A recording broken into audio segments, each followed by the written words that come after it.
The fog clung to the Bronx like a shroud on that chilly October evening in 1933, as the roar of the crowd echoed from Yankee Stadium. Beneath the grandstands, in the dimly lit tunnel leading to the players' entrance, a solitary figure slumped against the cold concrete wall. It was Harlan Thorpe, the celebrated New York detective, known for cracking the city's toughest cases. Blood pooled from a single gunshot wound to his chest, his fedora askew, a crumpled note clutched in his rigid hand.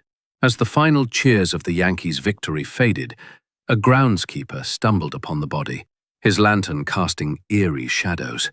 Who could have silenced the man who knew too many secrets? The game was over, but the real mystery had just begun. Chapter 1.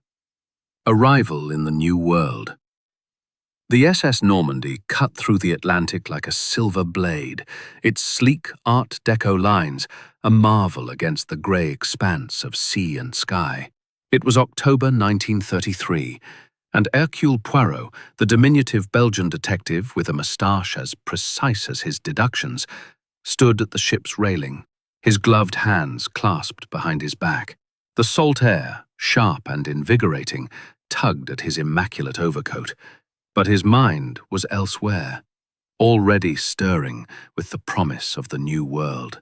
Beside him, Captain Arthur Hastings, ever the loyal companion, fumbled with a cigarette, shielding it from the wind. "Really, Poirot," Hastings said, his British accent tinged with exasperation. "You might at least try to enjoy this voyage. A holiday, Jameson called it. No cases, no mysteries, just New York, skyscrapers, and perhaps a baseball game or two." Poirot's green eyes twinkled with mild reproach. "Mon cher Hastings, you know as well as I that the holiday is a myth for Hercule Poirot. The little grey cells, they do not rest. This city of New York, it pulses with energy, no? A cauldron of ambition, greed, and secrets. I suspect we shall find no shortage of intrigue." Hastings sighed, striking a match that promptly extinguished. "You're incorrigible. Inspector Jameson promised us a week of theatre and fine dining, not chasing criminals." Exchanging a coin for the paper. The headline screamed in bold type, "Harlan Thorpe, New York's finest detective, slain in Stadium Tunnel." A grainy photograph showed a man in a fedora, his square jaw and piercing eyes marking him as a figure of authority. Poirot scanned the article, his lips pursing. "Mon Dieu," he murmured.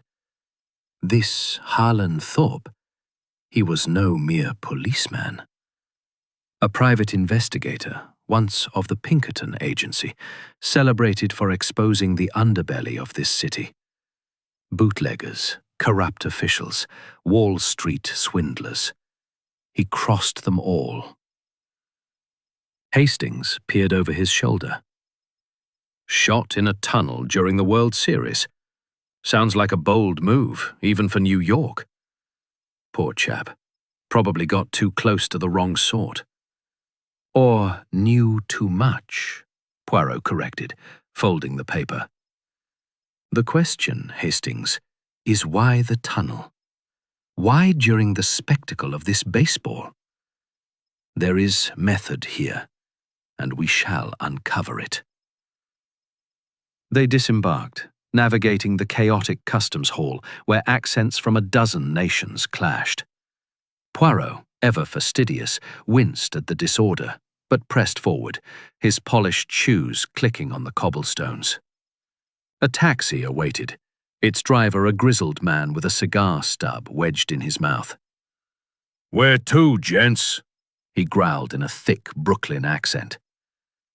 "The Plaza Hotel," Poirot replied, settling into the back seat with the air of a monarch. "And quickly, s'il vous plaît." The ride through Manhattan was a revelation. Skyscrapers soared like modern cathedrals, their spires piercing the clouds. Horns blared, street vendors hawked pretzels, and neon signs flickered even in daylight. Hastings gaped, overwhelmed, while Poirot observed with clinical detachment, cataloguing the city's rhythm, its pulse of ambition and desperation.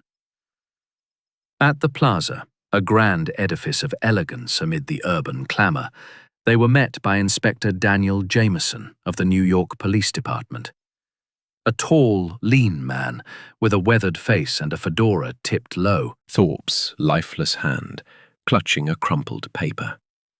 Scrawled in hasty ink were the words, "The shadow knows all."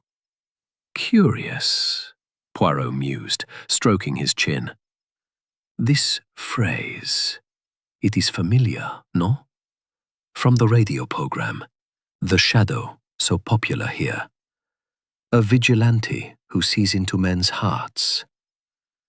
Is this a taunt from the killer, or a message from the victim? Could be either, Jameson admitted. Thorpe was working a big case, something about a new syndicate moving in on the old prohibition rackets. He was set to meet a contact in that tunnel at 8 p.m., just before the game ended. Hastings frowned. A dangerous place for a meeting. Why not somewhere public? Thorpe liked the shadows, Jameson said. He was cautious, always covered his tracks, but not cautious enough. Poirot set down his cup with a delicate clink. Tell me of his enemies. A man like Thorpe, he does not rise so high without making them. Jameson leaned back, ticking off names on his fingers. First, his wife, Evelyn Thorpe. They've been separated for years, but she's in line to inherit his considerable fortune. Investments from his Pinkerton days. Rumor is she's got debts and a temper. Second, Victor Slade, another private eye. He and Thorpe were rivals, always competing for clients. Slade's got a chip on his shoulder and a rap sheet for roughing up suspects. Third, Gino Rossi, a mobster Thorpe put away for bootlegging in '29. Rossi's out now and swore revenge. And then there's Clara Bennett, Thorpe's secretary. Young, devoted. Maybe too devoted. Word is she was sweet on him, and he didn't always discourage it. 4 suspects, Poirot said, his eyes gleaming. A classic ensemble. Jealousy, greed, vengeance, and love. But we must not rush to conclusions. The scene of the crime, it calls to us. We shall visit this Yankee Stadium at once. The drive to Nothing is dismissed without consideration. Hastings, ever practical, scanned the tunnel. Could be litter from the game. Fans toss all sorts here. Perhaps, Poirot conceded. But order and method, Hastings. We collect, we analyze, we deduce. They spoke to the groundskeeper, Patrick O'Malley, a stout man with a ruddy face and an Irish brogue. I was sweeping the stands after the 9th inning, he said, mopping his brow. Came down here to check the tunnel. Sometimes drunks sneak in. Found him, slumped, blood everywhere. Looked like he'd seen a ghost, eyes wide open. Did you hear a shot? Poirot asked. O'Malley shook his head. Crowd was too loud. Yankees won, see? Place was bedlam. As they left the tunnel, Poirot paused, his gaze fixed on the distant bleachers. A shadow moved. A figure, too far to identify, watching them. Hastings, he whispered. We are observed. This case, it is not merely a murder. It is a performance, staged for an audience we do not yet know. Back at the plaza, A bellhop delivered a message from the desk. A phone call, anonymous, had come for Poirot. The voice, distorted and low, had said only, "Stay out of it, foreigner, or you'll end up like Thorpe." Poirot smiled thinly, his fingers tracing the edge of the matchbook. The game was afoot, and the little gray cells were alight. But in the shadows of New York, danger waited to strike again. Chapter 2. Shadows in the Stadium. The October sun hung low over the Bronx, casting long shadows across the colossal facade of Yankee Stadium. Its white arches, proud and unyielding, stood as a testament to America's love affair with baseball. But beneath the grandeur lay a darker truth. Hercule Poirot, Captain Hastings, and Inspector Jameson descended a narrow staircase into the service tunnel, where Harlan Thorpe had met his end. The air was heavy, damp with the scent of concrete and the lingering ghosts of last night's revelry. The blood had dried to a rusty brown, a stark reminder of the violence that had unfolded hours before. His green eyes, sharp and unyielding, scanned every detail. The angle of the slump, the scuff marks in the dust, a faint smear of grease near the chalk line. Then, his gaze settled on a small object glinting in the dim light. A matchbook, its glossy cover embossed with the words, "Cotton Club, Harlem." "Interesting," Poirot murmured, retrieving the matchbook with a handkerchief. "Inspector, you said Monsieur Thorpe did not smoke." "Never touched the stuff," Jameson confirmed. "Said it clouded his judgment. Hated the smell, too." "Then this," Poirot held the matchbook aloft, "is not his. It belongs, perhaps, to the killer, or to someone who stood here, in this very spot, at the moment of death." Hastings peered over Poirot's shoulder, his brow furrowed. "Could be nothing, old chap. Stadiums like this are littered with rubbish after a game. Fans toss all sorts, cigarette butts, wrappers, you name it." "Précisément, Hastings," Poirot replied, his tone patient but firm.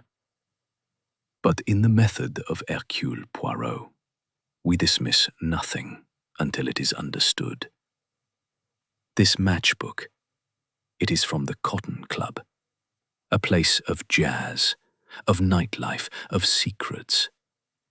It is not the debris of a careless fan. It is a clue, or it is a deception. We shall see." Jameson scratched his chin, skeptical but intrigued. The Cotton Club's a hot spot in Harlem. High rollers, mob connections, the works. If it's tied to the killer, we're looking at someone with ties to that world. Poirot tucked the matchbook into his pocket, his mind already turning.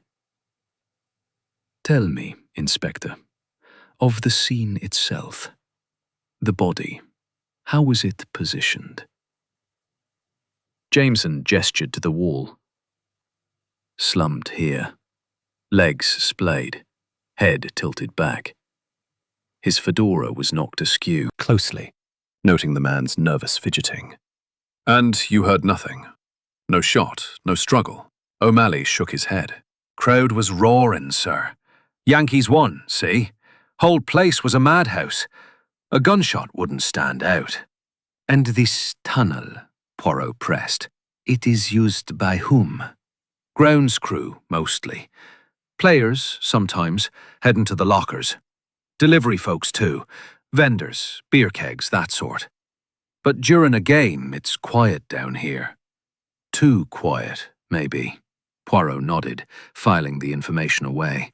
"Merci, Monsieur O'Malley. You have been most helpful."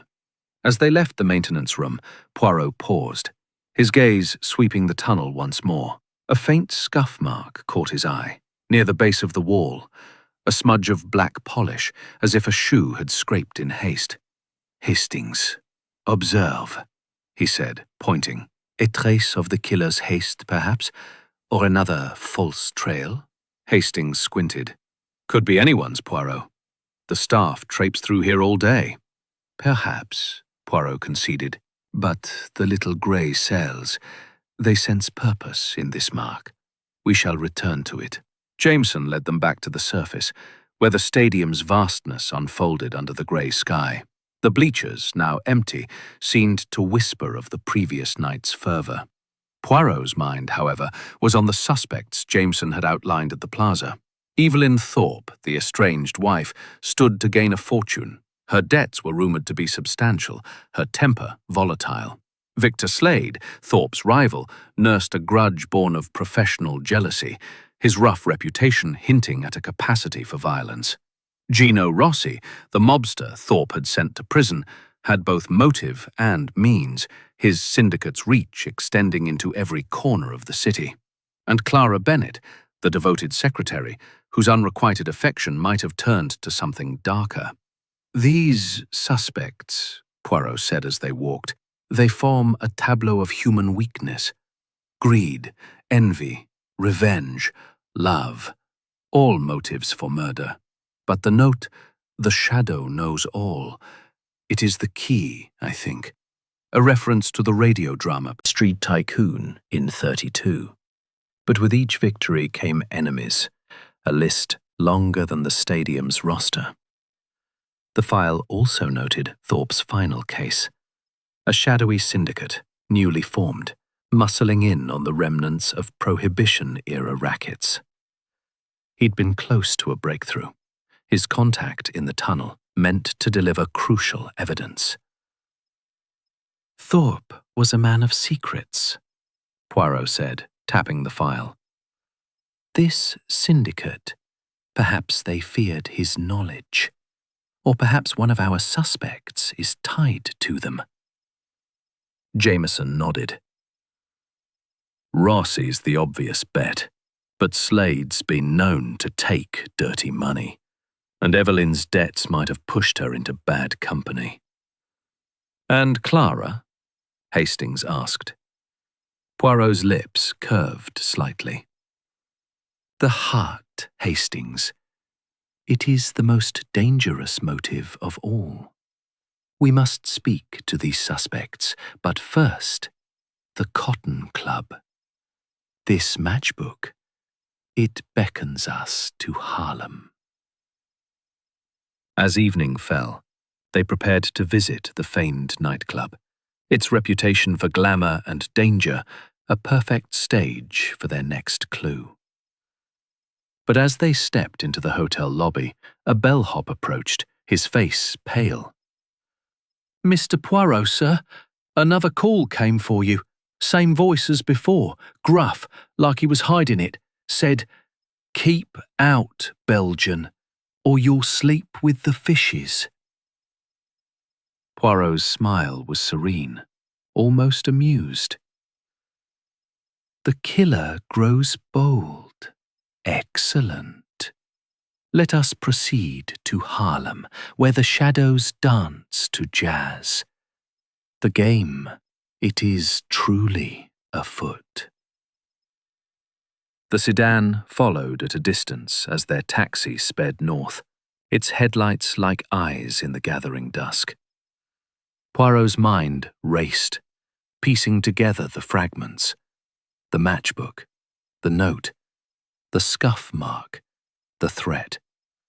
Somewhere in this city of millions, the truth lay hidden, waiting for the little grey cells to bring it to light. But as the neon glow of Harlem loomed, a chill ran through him. The killer was close, too close, and the tunnel's shadows held grief might loosen her tongue. "Or do you think she's putting on a show?" "Précisément," Poirot replied, his moustache twitching. "Grief, like innocence, can be performed. The little grey cells, They will discern the truth behind her veil. Jameson, sitting up front with the driver, turned slightly. Evelyn's a tough nut. High society, but word is she's been burning through cash, bad investments, gambling, maybe worse. Thorpe's will leaves her everything, which gives her a motive as big as the Empire State Building. The taxi pulled up to a grand brownstone, its facade adorned with ivy and wrought iron accents. A doorman, stiff in his liveried uniform, ushered them into a marble-floored foyer where chandeliers cast a warm glow over gilded mirrors and Persian rugs. Evelyn Thorpe awaited them in the drawing room, a vision of calculated mourning. Dressed in black crepe that clung to her slender frame, her platinum hair bobbed in the latest fashion, she reclined on a velvet chaise, a lace handkerchief pressed to her lips.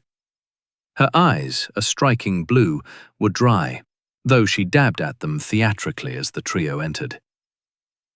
"Gentlemen," she said, her voice a husky whisper that carried the weight of practiced sorrow. "My poor Harlan. To think he met such a cruel end in that dreadful tunnel. Please, sit." Poirot took a seat in a high-backed chair, his posture rigid, his gaze fixed on Evelyn. Hastings and Jameson settled nearby, the latter's notepad already open. The room was a study in opulence. Mahogany furniture, a roaring fireplace, and a portrait of a younger Harlan Thorpe glaring down from above the mantel, his eyes as piercing in oil as they had been in life.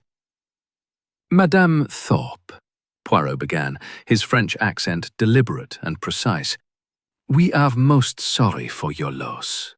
But to find the truth, we must ask questions. Where were you on the night of the murder, during the baseball game at Yankee Stadium?" Evelyn's lips curved into a faint, mournful smile. "At home, here, alone. I detest baseball. Such a vulgar sport. All that shouting and dirt. I spent the accident, perhaps." She tugged her sleeve down, her composure faltering for a moment. "Clumsy of me. I tripped on the stairs a few days ago. Nothing more." The maid entered, a young woman with downcast eyes, bearing a silver tray of tea. Poirot noted her hesitation, the way her hands trembled as she poured. "Merci," he said, accepting a cup, his mind cataloguing every detail. As the maid retreated, he leaned toward Hastings and whispered, "The bruise. It is not from a fall. The shape suggests a grip. Someone held her tightly. We must learn who." They sipped their tea, the silence heavy with unspoken questions. Poirot set his cup down with a delicate clink. "Madame, your husband's note. The shadow knows all. Does it mean anything to you?" Evelyn frowned, her fingers tightening on the handkerchief. Harlan was always cryptic. He loved his little codes, his games. It sounds like something from that radio show he listened to, The Shadow. But I don't know what it means. He never shared his cases with me, not anymore. Jameson pressed further. "We know Harlan was meeting a contact in that tunnel. Did he mention anyone? Any enemies?" "Enemies?" Evelyn laughed bitterly. "Harlan collected them like trophies. That mobster, Gino Rossi, hated him for sending him to prison. Victor Slade, that low-life detective, was jealous of Harlan's success. And don't forget his precious Clara, always fluttering around him, batting her eyes. She probably thought she'd be the next Mrs. Thorpe." Poirot's eyes gleamed. "Clara Bennett, his secretary. You believe she had feelings for him?" "Oh, it was obvious," Evelyn said, her voice dripping with disdain. "She worshipped him, followed him like a puppy. If you ask me, she's the one to watch. Love makes people do terrible things." As they rose to leave, Poirot paused at the door, his gaze sweeping the room. "One final question, madame. Did you visit your husband on the day of his death?" Her face paled, but she recovered quickly. "No. I hadn't seen him in weeks. We communicated through lawyers.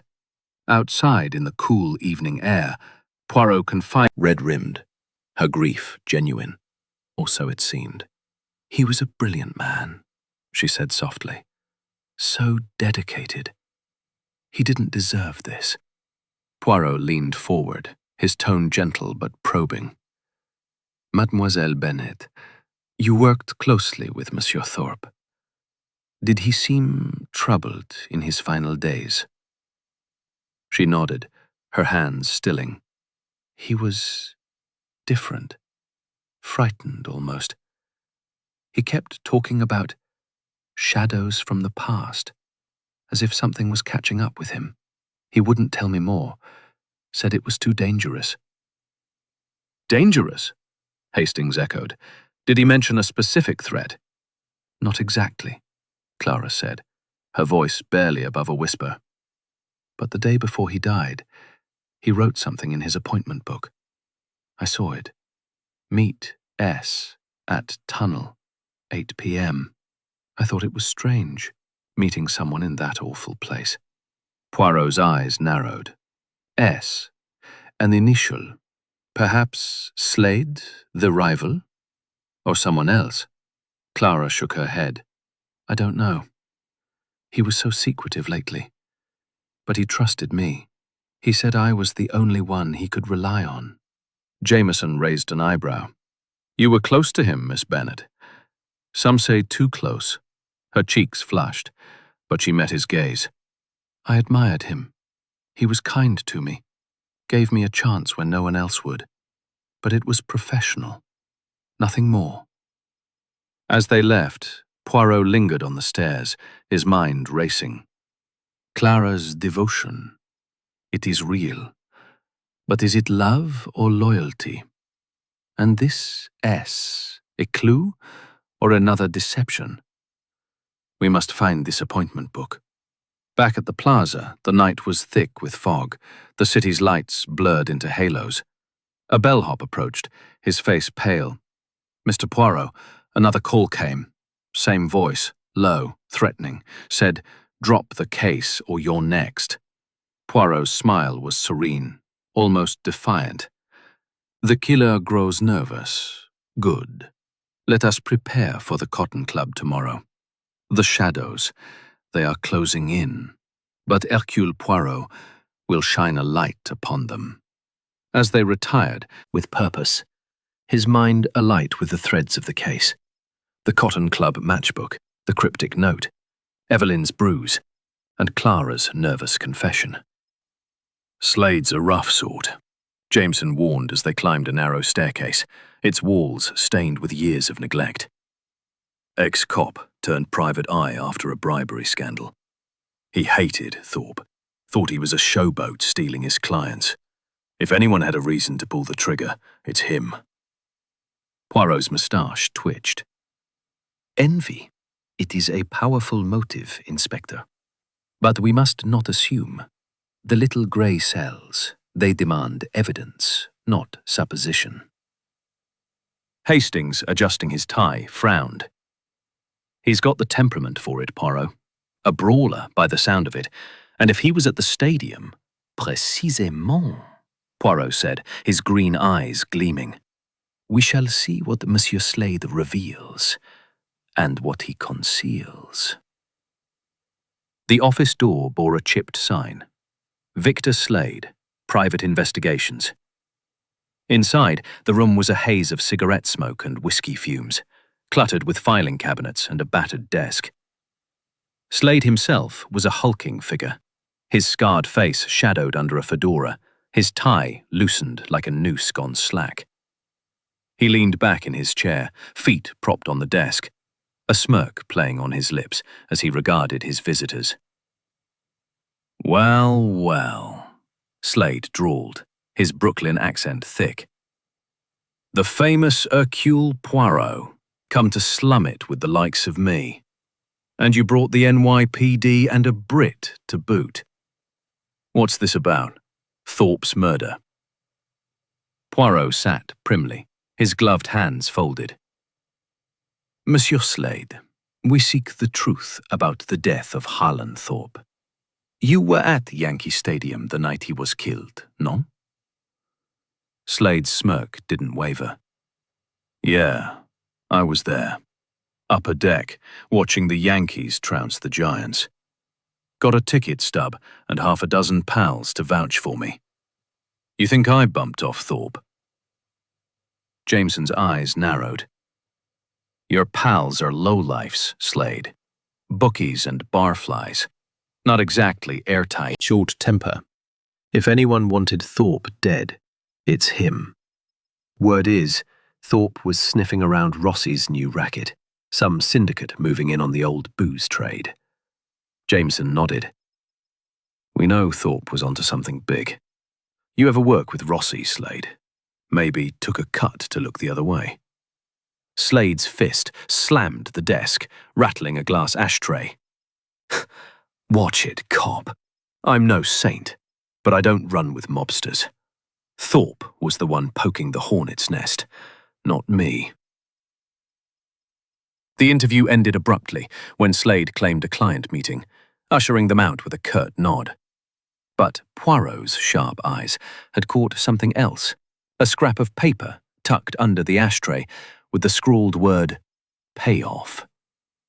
He said nothing as they descended to the street, but his mind was racing.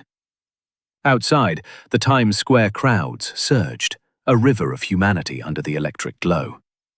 Hastings whispered, He's hiding something, Poirot. That matchbook. Too convenient. Oui, Hastings, Poirot replied, his voice low. But is it a clue or a plant? We must observe Monsieur Slade further. Jameson suggested a tale, and they agreed to follow Slade to his next destination. Under the cover of dusk, they trailed him through the city, his burly figure weaving through alleys to a speakeasy tucked behind a butcher shop. The sign was discreet, the door guarded by a thug who nodded at Slade's arrival. Inside, the air was thick with smoke and the clink of glasses, a jazz trio's mournful notes cutting through the chatter. Poirot, Hastings, and Jameson slipped in, keeping to the shadows.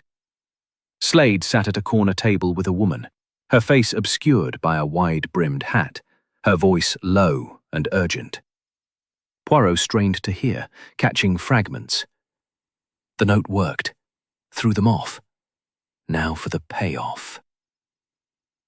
Hastings gripped Poirot's arm. Payoff? That's what we saw on his desk. He's in deep, Poirot. Patience, mon ami, Poirot whispered. We must know more. Who is this woman? And what is this payoff? Before they could approach, Slade glanced their way, his eyes now tempered with a crime scene. That's obstruction, Slade. Maybe, Slade said, unshaken. But I didn't shoot him. Check my alibi. It holds. Poirot's eyes gleamed. And the matchbook? You left it in the tunnel. Slade's smirk faltered. Not me. I go to the Cotton Club, sure, but I wasn't in that tunnel. Someone's setting me up. As Jameson cuffed Slade for questioning, a gunshot cracked through the alley, the sound sharp and startling. The trio ducked, scanning the rooftops, but no shooter was visible. The bullet had embedded in a dumpster, a warning rather than a hit. Mon Dieu, Poirot murmured, his heart racing. The killer is near, and they do not wish us to dig further. They escorted Slade to the precinct, his protests ringing in their ears. Back at the plaza, Poirot paced their suite, the matchbook and the word payoff burning in his mind. Slade is a liar, but perhaps not a murderer, he said. The note, the matchbook, these are distractions, red herrings to obscure the truth. But the gunshot, this is no game. Hastings frowned. If Slade's telling the truth, who planted the matchbook? Rossi? Evelyn? Clara? Or another, Poirot said, his voice soft but firm. The woman in the speakeasy. she is a piece of the puzzle we do not yet know. And this S from Clara's report, Slade or someone else? Jameson, reviewing his notes, added, "We'll check Slade's alibi, but I'm betting it's shaky. And that gunshot. Rossi's men, maybe. He's got eyes everywhere." Poirot stopped pacing, his gaze fixed on the city skyline beyond the window. Tomorrow, we visit Monsieur Rossi. The mobster, he plays a dangerous game, but he is not the only one. The shadows, they deepen. But Hercule Poirot will find the light. As they prepared for bed, the phone rang, a third anonymous call. The voice, guttural and menacing, hissed, "Back off." Chapter 5. Mobster's Den. The streets of Little Italy pulsed with life under the dim glow of gaslights, their flickering flames casting long shadows across cobblestones, slick with evening dew. It was October 1933, and Hercule Poirot, Captain Hastings, and Inspector Jameson navigated the narrow alleys, their destination a fortified brownstone that served as the lair of Gino Rossi, a mobster whose name carried the weight of fear in New York's underworld. The air was thick with the aroma of garlic and simmering tomato sauce from nearby trattorias, but beneath the homely scents lurked the tension of a city ruled by hidden hands. Poirot, his overcoat immaculate despite the grime of the streets, adjusted his Homburg hat, his green eyes sharp with anticipation. "Rossi's a snake," Jameson warned as they approached the brownstone, its windows shuttered and guarded by two burly men in fedoras, their hands resting near concealed Tommy guns. "Thorpe sent him to Sing Sing for 5 years on bootlegging charges. He got out last year, and word is he's rebuilt his empire. New rackets, bigger than ever. If anyone had a grudge worth killing for, it's him." Poirot's moustache twitched, a faint smile playing on his lips. "Vengeance, Inspector, is a motive as old as time. But a man like Rossi, he does not act rashly. We must see if his hands are stained with blood, or if he merely pulls the strings." Hesitant, Evo Hastings, ever wary, glanced at the guards. "This place gives me the creeps, Poirot. Those goons look ready to shoot first and ask questions later." "Calm yourself, mon ami," Poirot replied, his voice steady. "The little grey cells, they thrive in such places. We shall uncover what Monsieur Rossi hides." The guards, after a tense exchange with Jameson's badge, ushered them through a heavy oak door into a dimly lit foyer. The interior was a study in ostentatious power. Marble floors, gold-leafed mirrors, and a chandelier that gleamed like a constellation. Rossi awaited in a plush parlor, lounging on a leather armchair, like Thorpe in a stadium full of people. Jameson leaned forward, his notepad open.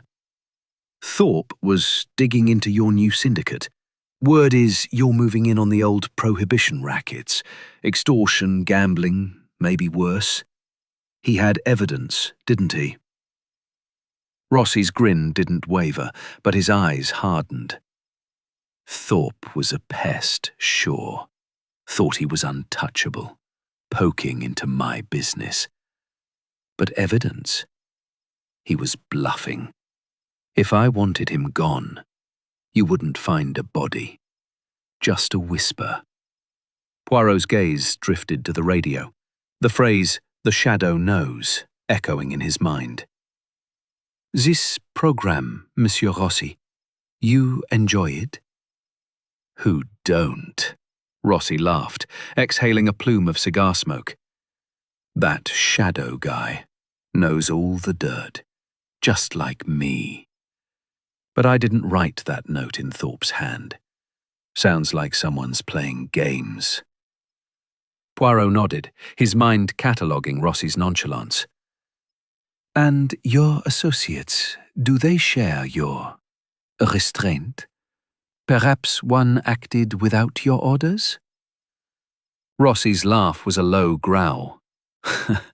"My boys don't sneeze without my say-so. But I'll give you a tip, Poirot. Thorpe wasn't just after me. He was sniffing around his own house. His wife, that snake Slade, even his little secretary. One of them's your killer, not me." The interview ended with Rossi waving them out, his guards closing ranks. As they stepped into the chilly night, Poirot paused, his sharp eyes catching a glint in the alley. A black sedan, the same one they'd seen murdered, idling with its lights off. "We are followed, mes amis," he whispered. "The net tightens, but so does the danger." Hastings shivered, pulling his coat tighter. "Ross is lying through his gold teeth, Poirot. He's got the means, the motive, and those goons to do his dirty work." "Perhaps," Poirot said, his voice soft but firm. "But his alibi, it must be tested. And this sedan, it is no coincidence." Rossi's card game was corroborated by 3 associates, all known mob enforcers. Hardly trustworthy, but enough to keep him out of cuffs for now. Slade's ticket stub and barfly witnesses held, but gaps remained. Evelyn's claim of solitude was unprovable, and Clara's nervous demeanor raised questions about her devotion. As midnight approached, Poirot stood at the window, gazing at the city's glittering skyline. "This case, it is a web," he said. "Rossi, Slade, Evelyn, Clara, each a thread, but the spider remains hidden. The note, the shadow knows all. It is not just a taunt. It is a clue to the killer's mind, or to Thorpe's final act." Hastings yawned, rubbing his eyes. "You think Thorpe wrote it himself, Poirot? A dying message?" "Perhaps," Poirot said. "Or it was placed to mislead. Tomorrow we return to the stadium. The scuff mark, the matchbook, they call to us, and we must find this S from Thorpe's appointment book." Jameson nodded, pocketing his notepad. "I'll dig into Rossi's crew. If he's got a mole in the stadium, we'll find him." As they prepared to retire, the phone rang. A 4th anonymous call. The voice, low and menacing, hissed, "You're digging your own grave, Belgian." Poirot hung up, his smile serene but steely.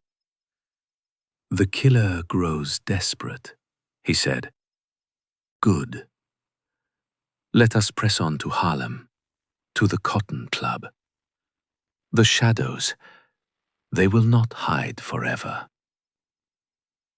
The black sedan lingered in Poirot's thoughts as he lay in bed, the city's hum a distant lullaby.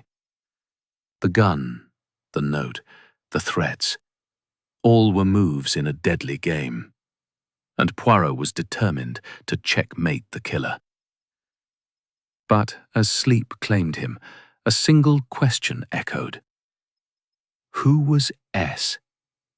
And what did the shadow truly know? Chapter 6. Clues Converge. The Plaza Hotel's opulent suite, Thorpe. It is passionate, but is it love or something darker?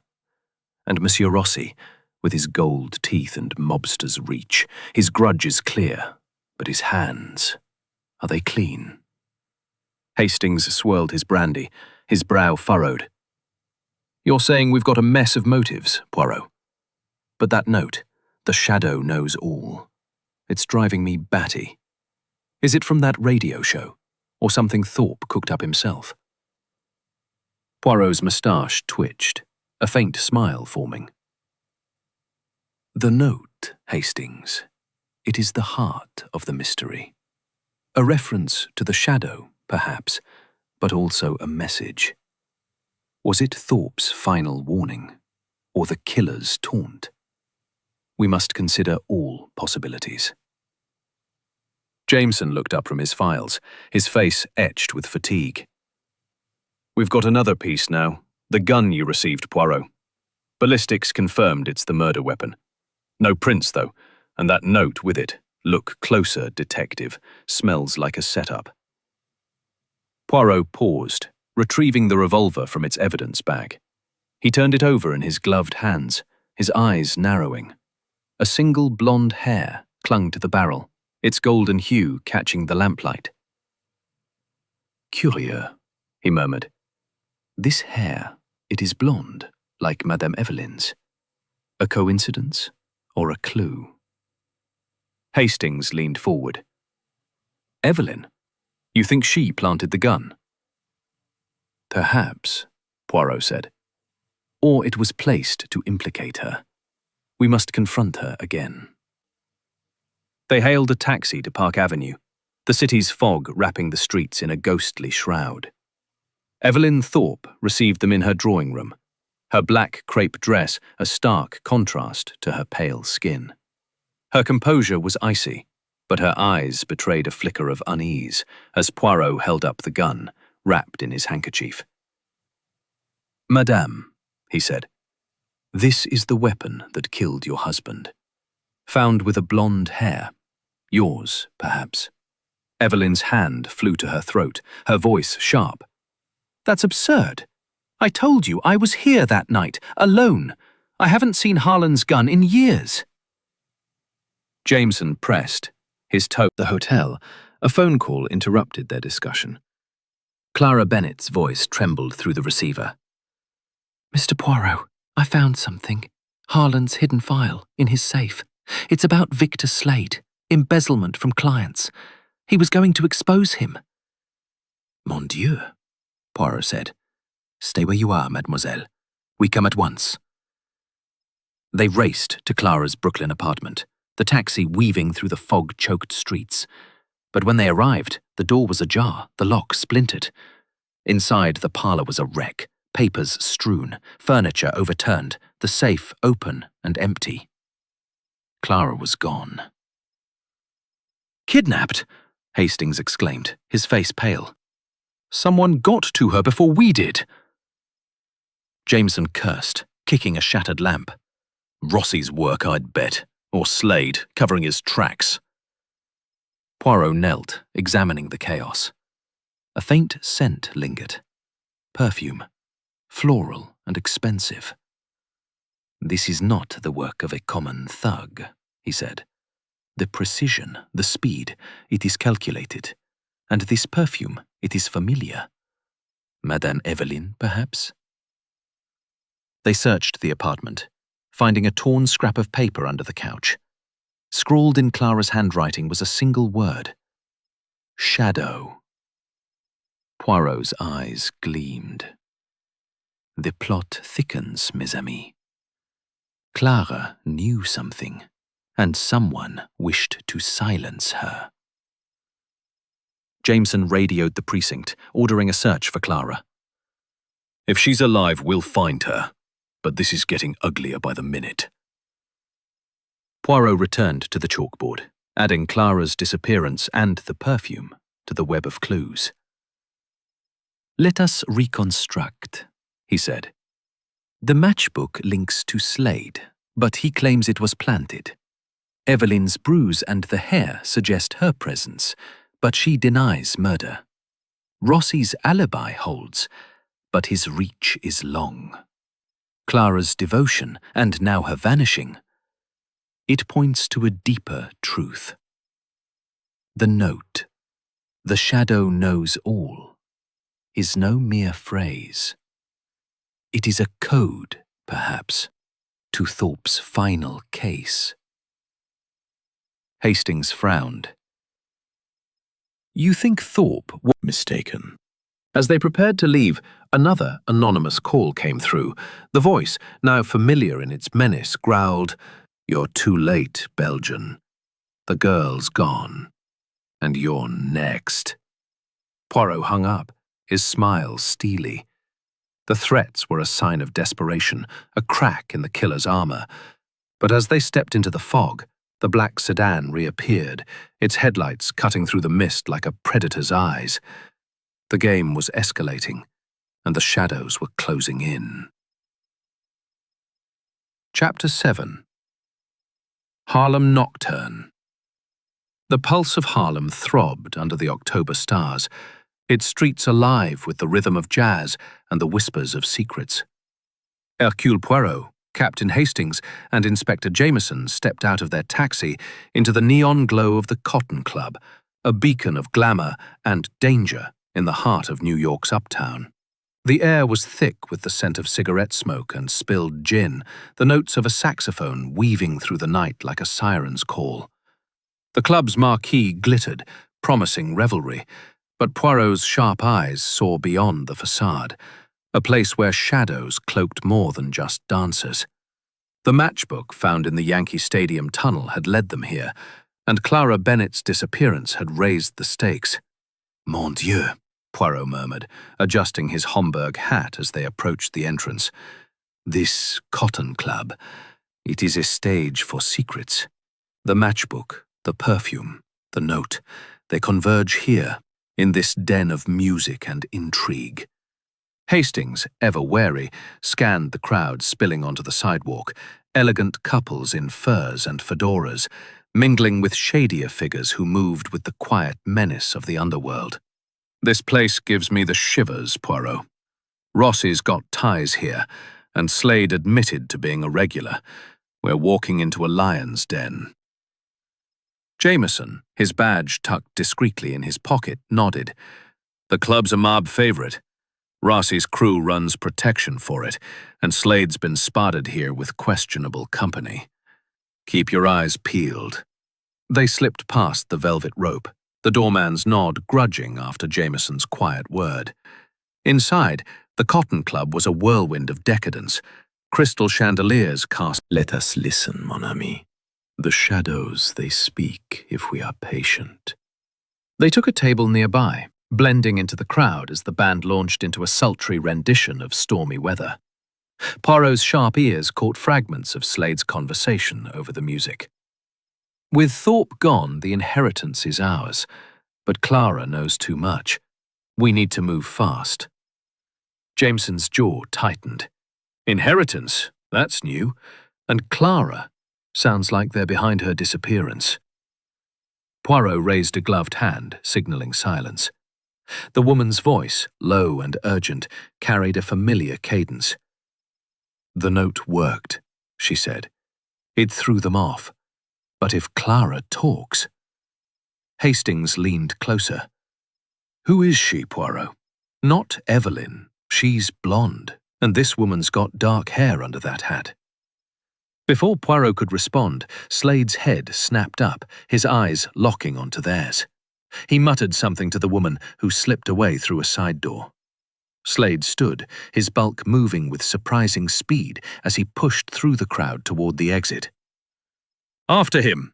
Jameson barked, and the trio gave chase, weaving through dancers and waiters. The night air hit them like a slap as they burst into an alley behind the club, the saxophone's wail fading to a distant moan. Slade's figure loomed ahead, darting through the maze of Harlem's back streets. Jameson, younger and faster, gained ground, while Poirot and Hastings followed, their breaths puffing in the chill.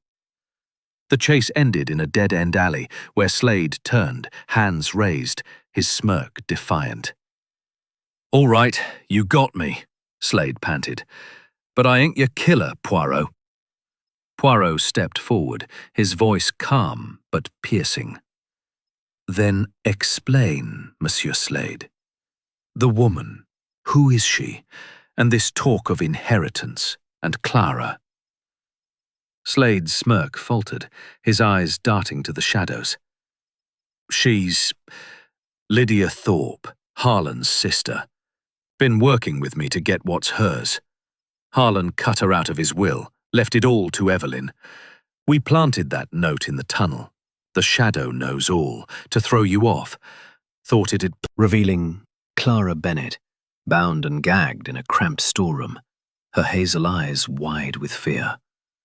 A bruise marred her cheek, and her dress was torn, but she was alive. Poirot knelt beside her, gently removing the gag as Hastings cut her ropes. Clara, who did this? Poirot asked, his voice soft but urgent. She gasped, tears streaming. It was Evelyn. She came to my apartment, threatened me, said if I talked about Harlan's file, I'd end up like him. Jameson's face darkened. Evelyn Thorpe. She's got some explaining to do.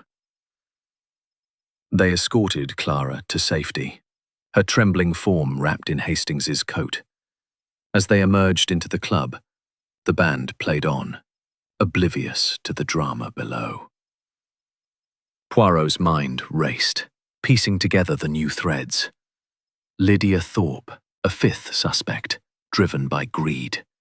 Slade's confession about the note. Evelyn's violent desperation to silence Clara. But the matchbook, the gun, the mysterious S, they still eluded clarity. Back at the plaza, Clara sat wrapped in a blanket, sipping tea as she recounted her ordeal. Evelyn was furious, she said. She knew Harlan was onto something big, a syndicate bigger than Rossi's. She thought I had his file, but I'd already hidden it. When she couldn't find it, she locked me in that room. Poirot's eyes gleamed. And this file, mademoiselle, what was in it? Proof of Slade's embezzlement, Clara said. Harlan was going to turn it over to the police. But there was more. Notes about a shadow in the syndicate, someone high up, pulling strings. Jameson cursed softly. A double agent. That's what Thorpe was after. Poirot nodded, adding Lydia Thorpe to the chalkboard. The web grows complex. Lydia and Slade, they conspired to mislead us. Evelyn, she acts to protect her secrets. But the killer, who pulled the trigger? The gun and coal smoke, the city's pulse muted by the grey dawn. Clara Bennett's rescue from the Cotton Club's basement had unravelled new threads in the murder of Harlan Thorpe, but the web of deceit, woven with the Cotton Club matchbook, the cryptic note, Evelyn's bruise, and now Lydia's treachery, grew ever more tangled. Poirot's polished shoes clicked against the sidewalk, his mind a whirl of deductions, his little grey cells straining to separate truth from the false trails laid by a cunning killer. Inside the precinct, a stark contrast to the plaza's opulence, the air reeked of stale coffee and cigarette ash. Victor Slade, cuffed and surly, sat in an interrogation room, his scarred face set in a defiant scowl. Evelyn Thorpe, summoned under protest, perched on a metal chair, her black crepe dress pristine, but her composure fraying. Clara, still shaken but resolute, waited in a nearby office, guarded by a patrolman. Poirot stood at the room's centre, his small frame commanding despite the chaos, his green eyes piercing as he addressed the suspects. Mes amis, he began, his French accent deliberate. We stand at the precipice of truth, yet false trails abound. Monsieur Slade, you admit to planting the note, the shadow knows all, to mislead us toward Gino Rossi. Madame Evelyn, you confess to threatening Mademoiselle Clara, fearing her knowledge of your husband's secrets. But the murder of Harlan Thorpe, who pulled the trigger? The gun, the matchbook, the hair, they point in many directions, yet only one is true. Slade leaned back, his smirk returning. I told you, I didn't kill Thorpe. Yeah, I planted the note with Lydia's help, wanted to throw you off, but I was in the stands, not the tunnel. Check my ticket stub. Jameson slammed a fist on the table. Your alibi's shaky, Slade. Your barfly pals would lie for a nickel, and that matchbook, Cotton Club, your haunt. Explain that. Slade shrugged. I go there, sure. Doesn't mean I dropped it. Someone's framing me, same as I tried to— Shadow knows all. Said it was a code for his big case, something about a syndicate. I left him alive, I swear. Hastings frowned, leaning toward Poirot. She was in the tunnel. That's new, Poirot. And the note, she had it first. Oui, Poirot murmured, his mind racing. A code, she says. But is it truth, or another false trail? Jameson produced the murder weapon, its blonde hair still clinging to the barrel. This hair, Mrs. Thorpe. Yours.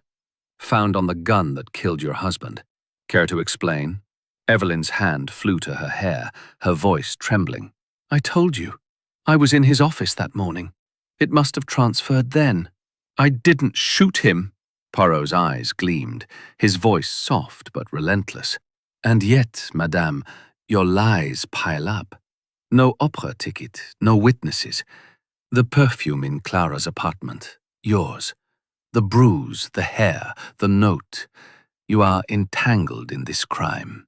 Evelyn stood, her composure cracking. I'm no killer. Harlan was alive when I left the tunnel.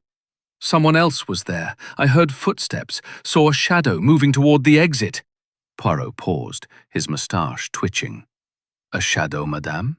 Or the shadow? Before she could answer, a commotion erupted outside. Clara burst into the room, her face flushed. Mr. Poirot, I remembered something. Harlan's note. It wasn't just a radio reference. He said the shadow was a person, someone betraying the syndicate from within. He was meeting them that night. Jameson's eyes widened. A double agent? That's what Thorpe was after. A mole in Rossi's outfit. Poirot nodded, adding shadow equals mole to his mental chalkboard. Précisément. The note. It was Thorpe's warning, or perhaps his bait. But who is this shadow? They turned to Slade, whose smirk had vanished. Don't look at me, he said. I wasn't in on Thorpe's big case. Lydia and I just wanted the inheritance. Poirot's gaze shifted to the precinct's window, where the fog pressed against the glass like a living thing. We must return to the stadium, he said. The scuff mark, the matchbook, the wall. There! Hastings whispered, gripping Poirot's arm. He's up to something. Jameson moved to intercept, but O'Malley spotted them, his eyes widening.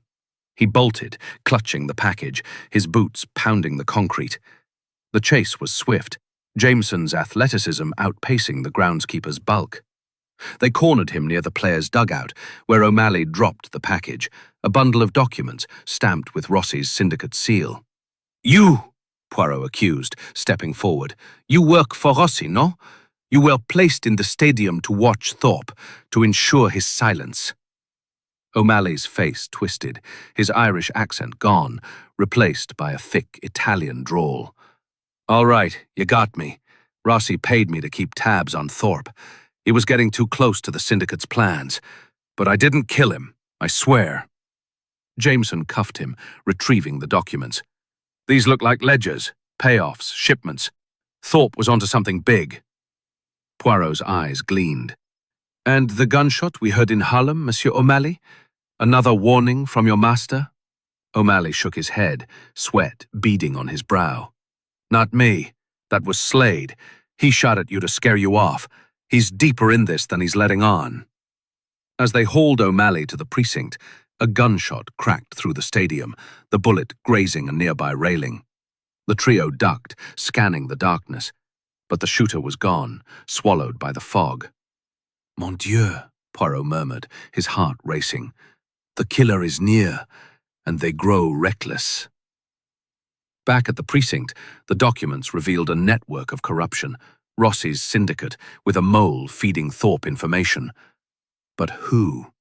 Slade's alibi, though shaky, held.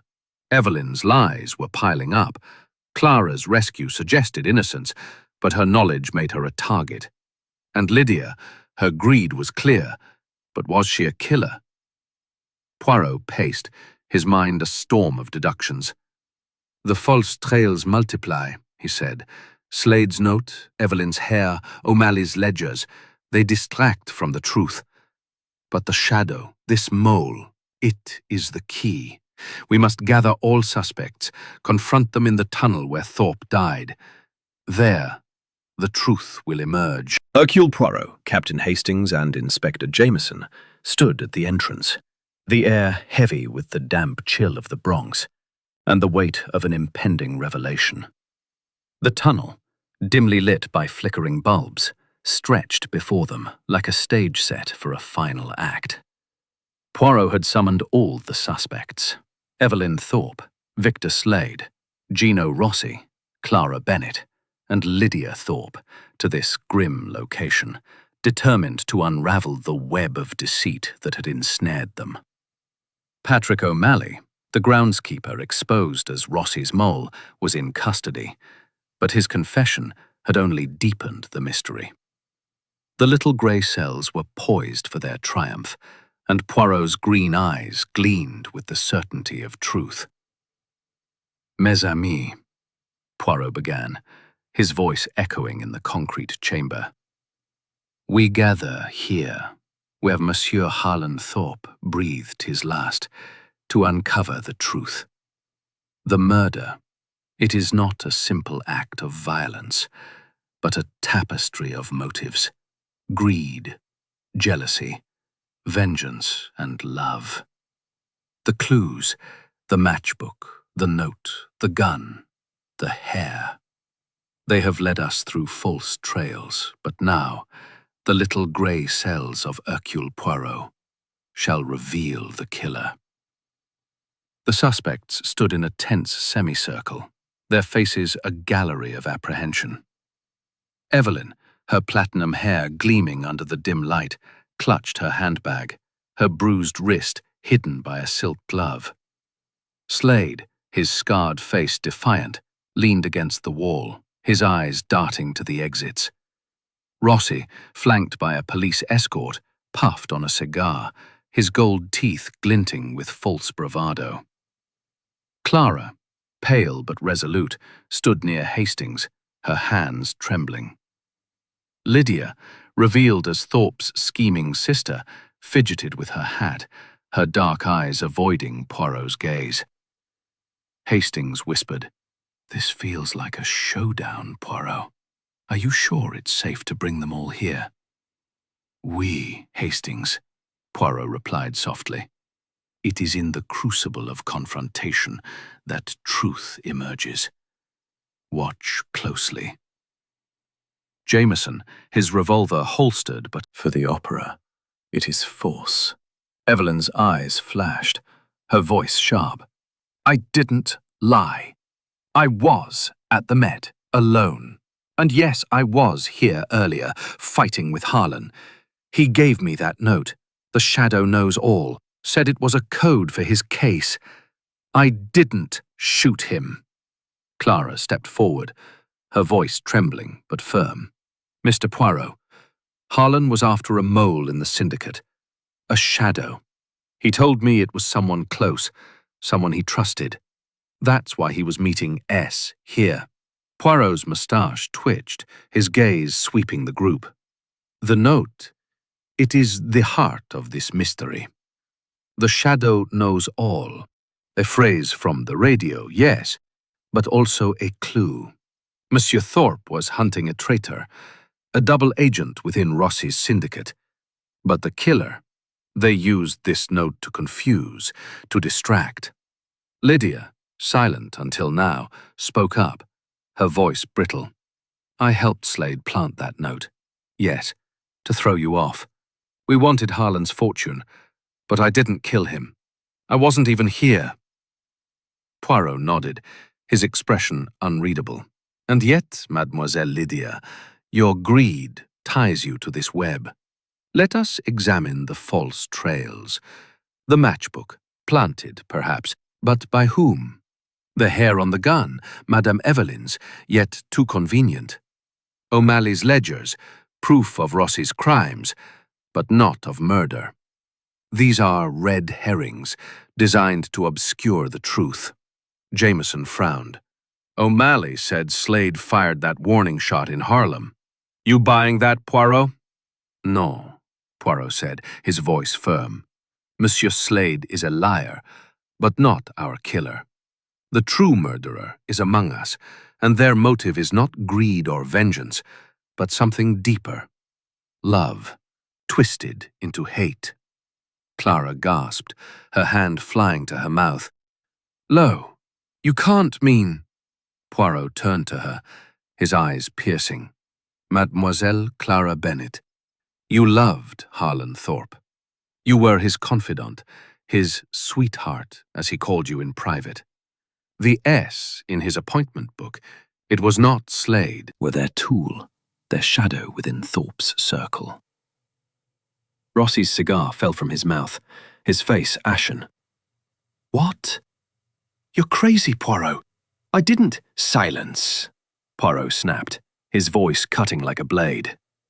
"The ledgers O'Malley hid.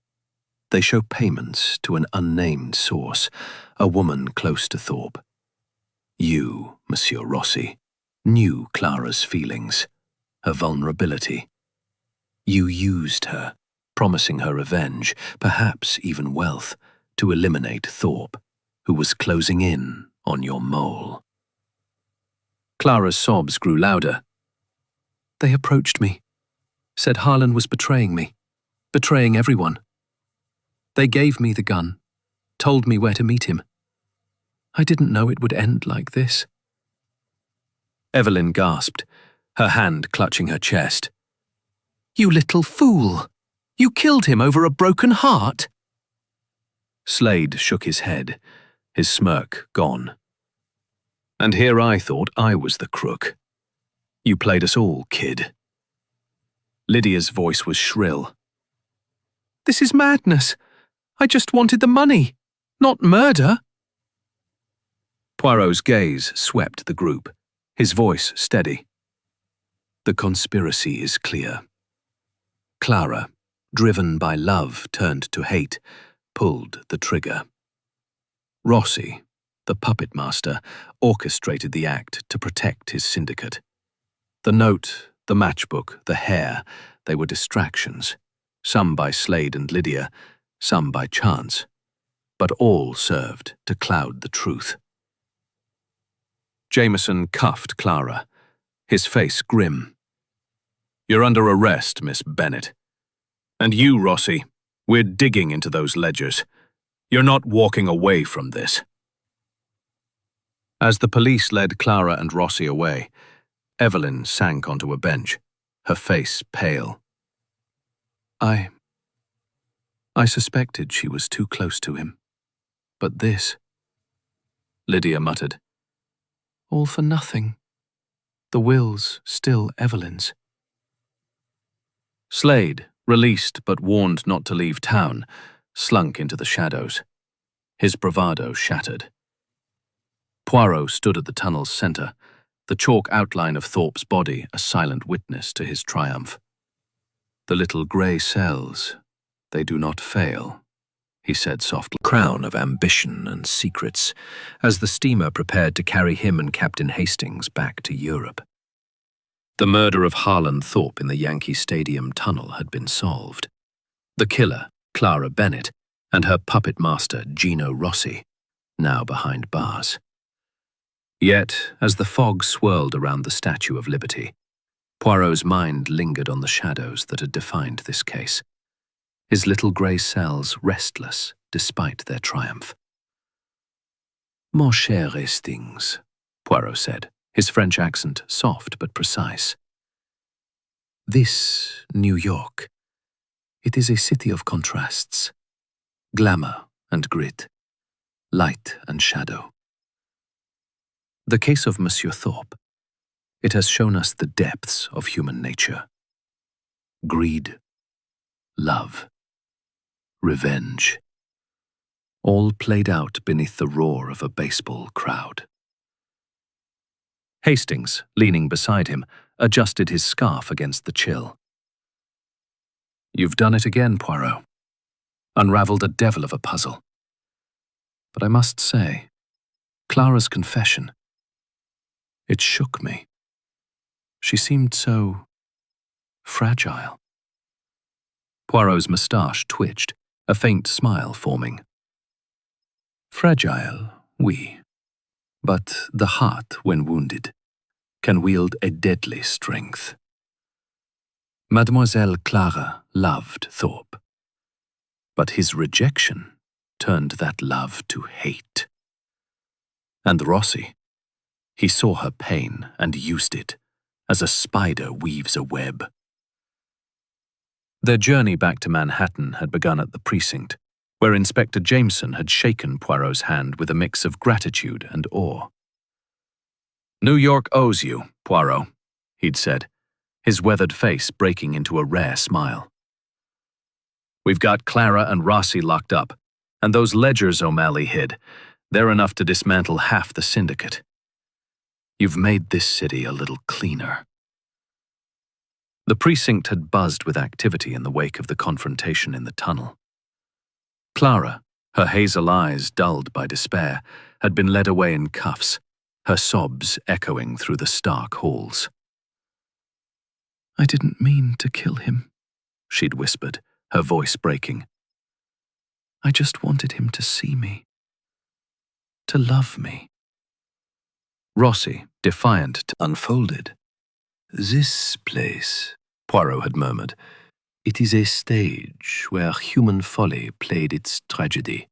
The note, the matchbook, the hair, all distractions. But the truth, it shines through. Hastings, ever practical, had frowned. The note, the shadow knows all. It was Clara's doing, wasn't it? A taunt, or a cry for help? Both, perhaps, Poirot had replied. She wrote it, inspired by Thorpe's obsession with his syndicate mole, but also by her own torment. She was the shadow, hiding in plain sight, her love a secret that became her undoing. Jameson had joined them, his notepad tucked away. We found Thorpe's appointment book in Clara's apartment, hidden in a false drawer. The S was her, all right. Sweetheart, he called her in his notes. Never knew it'd drive her to murder. Poirot had nodded, his mind replaying the clues. The Cotton Club matchbook, a red herring likely dropped by Slade to frame Rossi. The blonde hair on the gun, transferred from Evelyn during her earlier argument with Thorpe. The perfume in Clara's ransacked apartment, a trace of Evelyn's confrontation, but not her guilt. O'Malley's ledgers had revealed the syndicate's scope, but it was Clara's confession that tied the threads together, a heartbroken secretary, manipulated by Rossi's promise of vengeance, wielding Thorpe's own gun in a moment of rage. As the Normandy's horn sounded, signaling departure, Poirot turned to Hastings. This case, it reminds us of the eternal truths, no? The heart, it betrays as often as it loves. The shadows, they hide, but they cannot escape the light of reason. Hastings chuckled, his mood lightening. You make it sound poetic, Poirot, but I'll be glad to leave this city's shadows behind. London's fog is bad enough. Poirot's smile was serene. And yet, Hastings, the fog of London holds its own mysteries. We return, but the little grey cells, they are never idle. The ship's deck vibrated beneath their feet as the engines roared to life, the skyline fading into the mist. Jameson had sent a final killer Clara Bennett, aided by Gino Rossi. Clues: matchbook, note, hair, gun, ledgers, resolution, truth revealed in the tunnel. He closed the notebook, satisfied, but a flicker of unease remained. What new intrigue awaited across the ocean? Hastings joined him, carrying 2 cups of tea. "To a job well done, Poirot," he said, raising his cup, "though I wager you're already sniffing out the next mystery." Poirot's eyes twinkled. "The world, Hastings. It is never short of puzzles. But for now, let us savor this moment. The sea, the tea, and the victory of the little grey cells." The ship sailed on, the fog swallowing New York's skyline, but the echo of the case lingered in Poirot's mind. The tunnel, the shadows, the betrayal, they were a reminder of why he pursued truth, why he never faltered. As the stars emerged above the Atlantic, Hercule Poirot stood ready for the next challenge, his resolve as unyielding as the ocean itself.